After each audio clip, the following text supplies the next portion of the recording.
In today's video, I'll show you how to delete a WooCommerce account quickly and safely.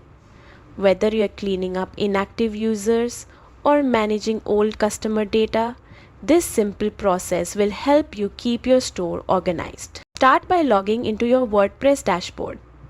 This is where all your WooCommerce settings live.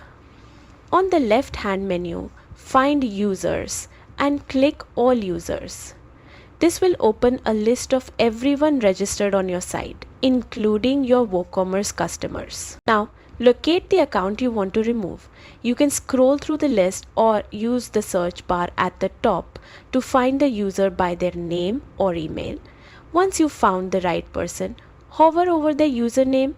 You'll see an option that says Delete. Click it, and WordPress will ask for confirmation before proceeding. Take a moment here to make sure you're deleting the correct account, because this action can be undone. After confirming, the user and all their related data will be removed from your site. And that's it.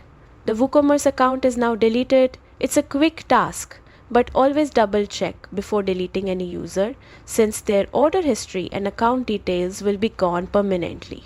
If this guide helped, make sure to like, subscribe, and stay tuned for more WooCommerce tutorials.